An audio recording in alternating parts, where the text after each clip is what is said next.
Caros telespectadores, vou começar esse vídeo com uma pergunta extremamente importante. Tamanho é documento? Criaturas gigantes não colocam medo nos seus jogadores porque elas têm muitos pontos de vida. E elas são extremamente assustadoras porque elas fazem o mundo tremer. Vídeo Godzilla. Essas criaturas gigantes mudam o ambiente, o ritmo da sessão e a perspectiva dos jogadores. Eu sou o Mestre Nagikun e hoje eu vou te ajudar a colocar monstros colossais nas suas campanhas, transformando as mesmas em uma experiência cinematográfica para os seus jogadores. E fazer seus jogadores se sentirem tão pequenos ante aquela monstruosidade colossal. Então já deixa o like e vem comigo para mais um vídeo. Quando você for colocar essa criatura dentro da sua campanha, você deve fazer com que uma espécie de sombra dela surja antes dela realmente surgir. Confuso, né? À medida que você for narrando a cena, você vai colocando alguns detalhes ali para eles começarem a entender o tamanho, a magnitude da criatura que eles estão encontrando. Você descreve um ambiente para eles, talvez uma escala maior do que deveria, ou detalhes maiores na cena. Coloca umas proporções comparativas, tipo uma pegada gigante ante uma árvore. Talvez ele projete sombras na planície que eles estão seguindo a criatura à frente, assim, sabe?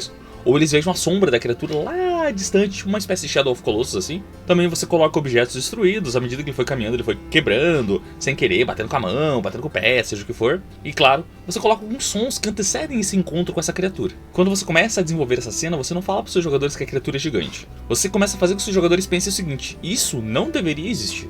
Um exemplo aqui, o grupo está seguindo no meio da floresta e de repente eles encontram a mata totalmente destruída. Eles ficam um pouco assustados, pensando, meu Deus, o que aconteceu aqui? À medida que eles começam a caminhar para esse grande desmatamento, eles notam uma pegada imensa, imensa. Algo 2, 3 vezes maior que eles. Talvez algo do tamanho de barcos. À medida que eles vão seguindo essas pegadas e notam que a distância entre elas é muito grande, eles começam a notar árvores esmagadas, rochas partidas, entre outros. Em Shadow of Colossus, como eu citei, você vê as criaturas muito antes de alcançá-las. E quando você está jogando, a câmera se afasta para mostrar a proporção absurda que é o teu tamanho comparado a um colosso. Então você coloca pequenos detalhes antes de você mostrar realmente a criatura para os seus jogadores. Quando uma criatura começar a surgir, ela vem descendo da montanha, ela sai de dentro de um vulcão, ela está caminhando por dentro da floresta, então você faz com que o ambiente ao redor sinta essa criatura. Então ela faz o chão tremer à medida que ela caminha, poeira começa a levantar ao redor dela, assim, sabe? Porque ela tá pisando, a poeira começa a subir. Se ela está dentro de uma cidade, ela começa a bater nos prédios, os prédios começam a desmoronar. Se a criatura se levanta num rio, num lago, no mar, então ela cria ondas gigantescas. E você também pode pôr que quando ela movimenta os braços ao redor do corpo, ou dando um tapa, seja o que for, ela cria ventos muito fortes. Quando o mundo então começa a reagir a essa criatura, os jogadores percebem essa criatura é muito maior do que eu. O grupo de jogadores então ele está caminhando por uma estrada e uma névoa densa parece uma cortina à frente deles, assim, extremamente elevada, e eles não conseguem enxergar muito mais que um palmo à frente deles. De repente, um vento muito forte começa a empurrar eles levemente para trás e a abrir essa cortina de névoa. Quando eles olham adiante, eles veem uma criatura colossal, e ela está talvez lutando contra alguém, ou simplesmente ela está se divertindo assim. Ficou estranho, né? Se o grupo está carregando tochas, essas tochas se apagam. Se eles estão a cavalo, os cavalos se assustam. Você começa a pôr pequenos detalhes de que algo imenso, algo muito perigoso está à frente dos jogadores. Exemplo extremamente clássico, algo que eu curto pra caramba: Godzilla. O Godzilla, ele não aparece andando silenciosamente, tipo, escondido atrás dos prédios. Olha aqui, não, ninguém vai me ver. Cara, ele chega destruindo tudo, dando tapa nos prédios, pisando onde não deve, derrubando o que não pode, sabe? Tipo, ele não tá nem aí, simplesmente porque ele é uma criatura colossal que não pode ser destruída. Como eu falei, no ambiente, então, ele desloca o ar, vaporiza a água, ele derruba o prédio só com o peso de seus passos, como eu citei aqui, certo? Então ele anda, o prédio cai. É muito divertido. Quando você for pôr uma criatura colossal, então faça com que ela altere o ambiente ao seu redor. Se ela estiver na água, se ela estiver numa montanha, se ela estiver numa floresta, se ela estiver numa cidade. Antes de encontrar essa criatura, de realmente querer lutar contra ela, ou sei lá o que, conversar com ela, os jogadores então eles têm que entender a perspectiva do que eles estão encontrando. Você mostra então como os jogadores veem essa criatura. À medida que o grupo se aproxima, então você fala para eles, vocês enxergam apenas o joelho da criatura. O rosto dessa criatura está acima da neblina, está acima das nuvens. Se for uma criatura voadora, você fala assim, vocês só veem a sombra dela voando por cima das nuvens.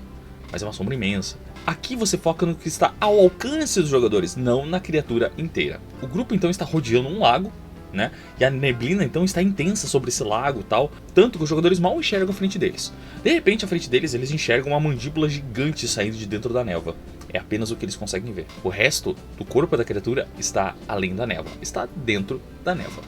Em Attack on Titan, Shingeki no Kyojin, gostou, né? A grandeza dos titãs é mostrada por enquadramentos baixos, assim, sabe? Como se os soldados fossem formigas olhando para um prédio gigante, e vivo, e perigoso, e que come pessoas. Então, antes dos jogadores realmente verem o tamanho da criatura, eles vão ver partes do corpo dela. A mão, a perna, o joelho, como eu citei, a boca, o rosto. Um encontro com uma criatura dessas, então, não deve ser algo tipo tão genérico, vamos chamar assim. A criatura te bate com uma espada mais 12, somada à força dela, que ela tem mais 10 de força, mais 22, quanto que é a tua CA? Os ataques dessa criatura vão ser algo completamente diferentes, assim, sabe? Seriam terremotos enquanto ela anda, ondas de choque quando ela pisa forte no chão e empurra tudo ao redor, destruição em massa. Sabe quando a gente era criança, que a gente fechava o olho e brigava assim, ó? Você pode usar o mesmo conceito dela, então ela vai andando, fecha o olho, batendo em tudo que se move à frente. Ela derruba pedras à medida que ela anda, ou ela se acima de uma montanha, as pedras vão caindo. Ou quando ela anda, ou quando ela pisa tão forte, quando ela soca o chão, o solo ele levanta. E claramente, né, ela vai esmagar a área. Com um soco, com o pé, com a cabeça, com o peito. Tudo que ela fizer vai esmagar a área ao redor. O grupo então está seguindo pela floresta, aquela que foi derrubada no começo, no primeiro exemplo. E eles encontram então a criatura à frente deles. A criatura então ela chuta o chão. Só que os jogadores esquivam, seja o que for, eles pulam. Só que o impacto do pisão nessa criatura faz com que gere uma onda de choque e acabe desequilibrando o grupo inteiro. Cara, que divertido. Um exemplo aqui é Elden Ring. Maravilhoso, incrível. Não fechei ainda, mas estou quase. As criaturas colossais do jogo, elas simplesmente não atacam. Tipo, elas caem, elas giram, elas destroem. Acertar o jogador não é o único perigo, então. Quando você for montar o encontro com essa criatura, logicamente você coloca alguns efeitos adicionais nos ataques dela. Elas empurram, elas quebram, elas destroem. E claramente um combate com uma criatura dessa não é só, vocês encontraram a criatura e porrada, seja quem for, tome 25, dá certo, não sei o que. Faça esse combate escalonar. Crie uma espécie de estágios para esse encontro. Os encontros com essas criaturas colossais elas devem funcionar melhor como uma espécie de fases. A fase 1 então seria uma aproximação desesperada. A criatura está longe e o grupo está correndo desesperadamente para se aproximar dessa criatura. A fase 2 seria escalar o corpo, destruir algo, debilitar a criatura, talvez fazer ela ficar de joelhos, assim, sabe? Fase 3 seria que a criatura está com tanta raiva que ela começa a mudar o terreno, ela começa a dar socos no chão desesperadamente e obriga os jogadores a se afastar dessa criatura. Fase 4 é aquela fase final, um momento cinematográfico, você cria uma cena da criatura caindo, ou seja o que for assim, destruindo o ambiente ao seu redor. Isso cria uma espécie de progressão épica para os jogadores.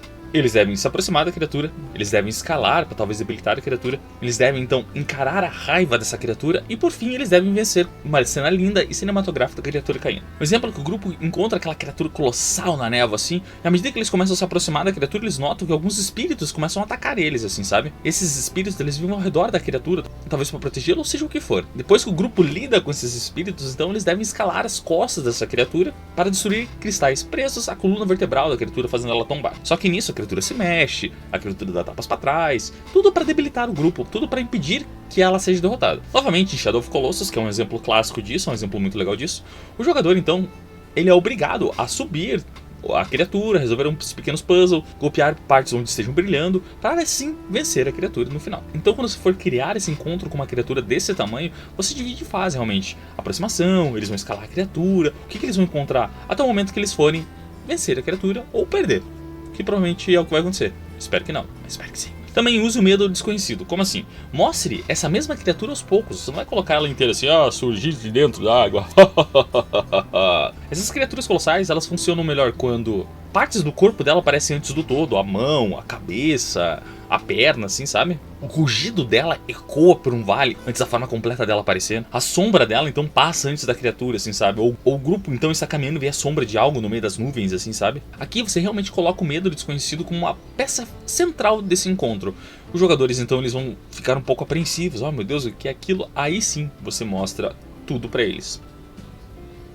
O grupo então está caminhando pela montanha e nota uma torre gigantesca à frente deles, assim. E à medida que eles começam a se aproximar da torre, né, eles pensam, deve ter um tesouro, deve ter alguma coisa. Eles notam que uma mão gigantesca envolve a torre e a puxa, como se não fosse nada. Como se fosse uma espécie de cravo, assim, sabe? No primeiro Jurassic Park, então, o T-Rex é apresentado com aquela cena do copo tremendo, assim, sabe? Não pela criatura em si. Então, há algo terrível e imenso se aproximando.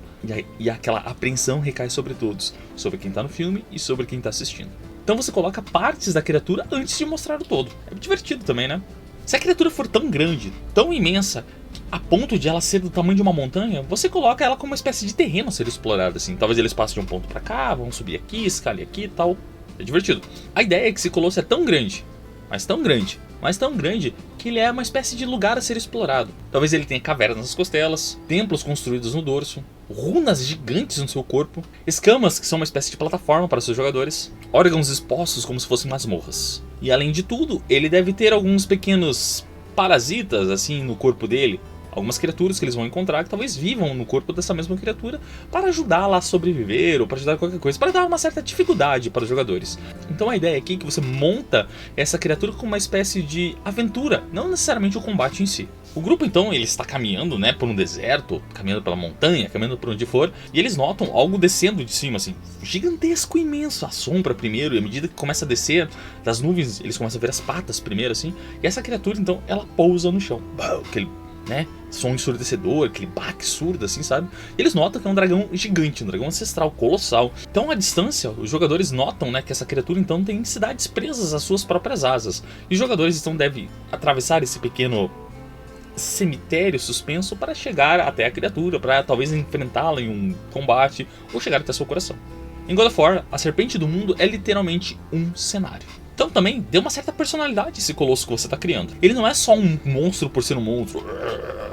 Essas criaturas gigantes precisam ter um propósito, uma vontade, emoções, mito, histórias e uma grande reputação. Quando você faz com que esse colosso haja por conta própria, ele fica realmente memorável para os jogadores. Ele não está ali apenas por estar. Ah, eu estou aqui destruindo tudo porque eu posso. Desculpa aí, rapaziada. Um exemplo aqui que os jogadores estão explorando uma montanha, talvez tentando encontrar as ruínas de uma antiga cidade anã, onde tem armas lendárias lá, seja o que for, ou mesmo encontrando um templo de uma antiga divindade. E de repente os jogadores começam a emanar, vamos chamar assim, uma certa ganância. Pô, vamos encontrar aqueles tesouros e ficar muito ricos, vão ficar muito fortes, seja o que for. De repente eles notam olhos à frente deles, assim, sabe? Quando eles percebem, eles estão dentro de um colosso, que na verdade é um gigante de pedra, que é uma parte dessa montanha. Esse gigante então, ele não é movido só por, oh meu Deus, eu sou gigante. Ele é movido porque ele sente ganância, e isso faz com que ele queira destruir tudo ao redor de quem está sendo um pouquinho ganancioso. Em Princesa Mononoke, o Deus Servo, ele não é bom ou mal, ele é natural, misterioso e inevitável. Então, dê personalidade a esse colosso. Ele deve existir por uma espécie de propósito. Por que ele está ali? O que ele quer fazer? Colossos, então, eles têm um impacto mesmo após a batalha. Os jogadores encontram essa criatura, escalam as costas dela, derrubam ela, forçam ela a ficar de joelho, seja o que for. Mas após esse combate, então, os jogadores, eles respiram, eles olham ao redor e vem uma destruição completa. Vilarejos destruídos, rotas bloqueadas pela mão do colosso, cristais mágicos que ficavam nas costas dessa criatura então são deixados para trás. O grupo está acima da criatura e nota que os vermes que viviam nessa criatura, bem nojenta, né, começam a sair de dentro do corpo dessa criatura, atacando ao redor. Florestas crescem ao redor dela, sabe? É um negócio bem legal, assim. E, por fim, né, talvez anos passem e cultos são formados ao redor do corpo dessa criatura. O grupo então, eles finalmente vencem o Titã de Gelo. E quando esse Titã morre, ele libera uma tempestade de gelo interminável, o que muda completamente a região a qual ela estava. Se era uma região mais tropical assim, então vira uma região de gelo completo. Um exemplo bem legal aqui é o Pacific Rim, conhecido como Círculo de Fogo no Brasil. Quando os mechas não são mechas, quando há o combate entre os robôs gigantes e os kaijus, sempre tudo é destruído ao redor. E quando um kaiju cai, o que acontece? Então, tipo, há uma destruição completa ao redor dela. Você pode usar isso como exemplo para o pós-combate com uma criatura dessas. Você pode pôr mechas na sua campanha de D&D, ia ser bem legal, hein? Então, quando uma criatura dessas morre, quando uma criatura dessas cai, ela altera o ambiente ao seu redor, porque ela é tão grande, ela é tão imensa, que ela vai proporcionar algo, que ela vai destruir completamente onde ela cair. E claramente, esses colossos não precisam necessariamente morrer, eles precisam apenas passar. Como assim? Às vezes, esse colosso, esse titã, ele não é o antagonista, ele só está passando por algum lugar, ele está passando de um ponto A para o ponto B. Ele é uma espécie de força da natureza, um evento cósmico, então, que a cada 100 anos, então, aquela criatura gigante, ela mexe a perna dela para mudar de posição, porque cansa, né, ficar parada na mesma posição. Ou ela vive numa espécie de marcha inevitável, que ela fica andando, a volta no mundo que você criou. O encontro com um colosso desse, o encontro com uma criatura dessa pode ser uma fuga, um suporte, uma negociação, observação, sobrevivência ou clássico proteção do serviço. Ele está passando por um vilarejo e esse vilarejo então está prestes a ser destruído. Um exemplo aqui, o grupo então ele está no vilarejo pesqueiro, ok? E de repente eles notam lá longe, lá distante, o que parece uma ilha se movendo. Estranho, eles falam, cara, o que é isso? E à medida que eles olham para essa ilha se movendo, eles notam que tem uma cabeça de tartaruga. Essa ilha, tartaruga, vamos chamar assim, é apenas algo mudando de posição. E ao mudar de posição, ela cria nada mais, nada menos de que uma onda gigante. Então o grupo é obrigado a ajudar essas pessoas desse vilarejo a evacuar, assim, sabe? É bem legal. Um exemplo então são as Purgils, as baleias da força em Star Wars. Adoro Star Wars. A Sokka então é obrigada a entrar numa dessas baleias para fazer a travessia através de dimensões, através de uma viagem do hiperespaço. Elas são gigantescas, elas vivem em grupos, assim, sabe? E elas são um exemplo disso, de criaturas que simplesmente passam de um ponto a outro, assim. Elas não destroem tudo porque elas querem. Elas destroem tudo porque elas são gigantescas e elas estão passando por lugares. Quando você for colocar uma criatura dessas, dessa maneira, faz com que elas simplesmente passem. E à medida que elas passem, elas são gigantescas, elas podem acabar destruindo coisas. Essas criaturas colossais, elas não são épicas porque elas são grandes. Elas não são épicas porque elas têm muitos pontos de vida.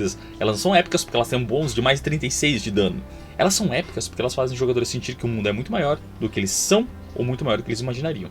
Criar essas criaturas é muito mais que rolar dados, procurar uma criatura no Pinterest, gerar uma criatura dessas no ChatGPT. É narrar escala, medo, tensão, terreno, criar um mito ao redor dessa criatura e também mostrar o impacto que a mesma tem nesse mundo, que a mesma tem nos jogadores. E quando você faz isso, cada passo vira uma história. Cada passo dessa criatura conta algo diferente ao mundo, conta algo diferente aos jogadores. E agora eu quero saber de vocês. Vocês já colocaram esse tipo de criatura nas suas campanhas de RPG? Deixa nos comentários. E claro, se inscreve no canal, deixa o like, ativa as notificações aí, dá uma olhada no comentário fixado. Nos vemos no próximo vídeo e que os críticos estejam com vocês. Até mais!